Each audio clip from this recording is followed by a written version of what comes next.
Nous allons maintenant en fait redéfinir les volumes de la tête pour ajouter des volumes pour le museau et pour les joues du personnage. Donc pour ça, je passe en vue perspective, où donc je vois bien que sur mon personnage, j'ai un volume ici vers l'avant et un volume latéral et qui fonctionne aussi un petit peu sur l'arrière. Donc je sélectionne la tête. Pour ajouter des volumes, je vais passer en mode sous-objet face, sélectionner les faces qui m'intéressent ici pour sortir le museau, et puis je vais pouvoir utiliser la commande extrude. Alors, trois façons d'aller chercher l'extrude, soit dans le shift clic droit, soit en utilisant l'outil extrude ici, soit en passant par la modeling toolbar et en prenant l'outil extrude. Attention que rien que le fait de cliquer sur l'outil extrude, quel qu'il soit, par exemple ici sur l'icône, fait l'extrusion. Donc ici, je peux repasser directement en mode déplacement et déplacer mon volume vers l'avant.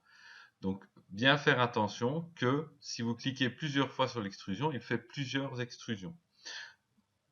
Un petit moyen de vérification, appuyez sur 3 du pavé numérique et bien vérifier que vous n'avez pas un angle sec et net ici autour, mais bien une forme qui reste bien arrondie. C'est la preuve que vous n'avez fait qu'une seule extrusion et pas plusieurs extrusions.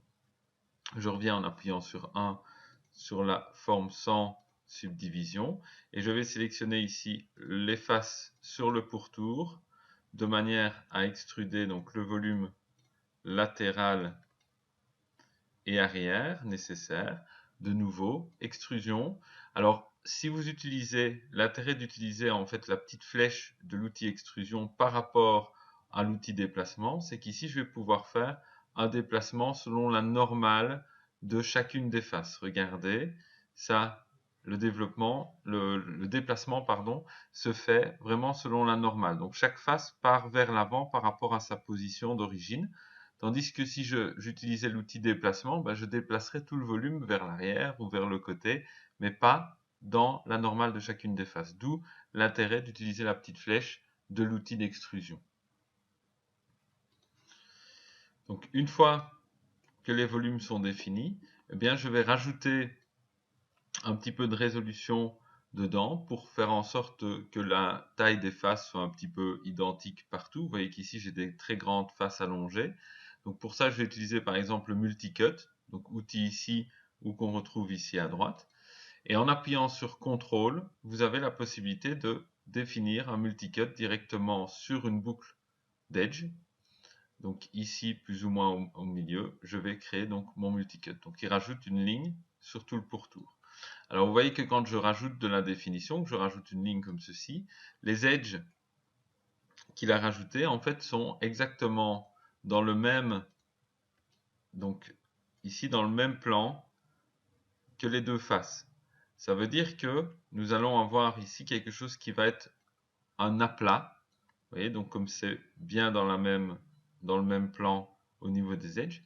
Et donc là, ce sera intéressant de redéplacer à la main ces edges pour pouvoir recréer un léger arrondi, une légère courbure. Évitez toujours d'avoir des aplats dans une forme organique.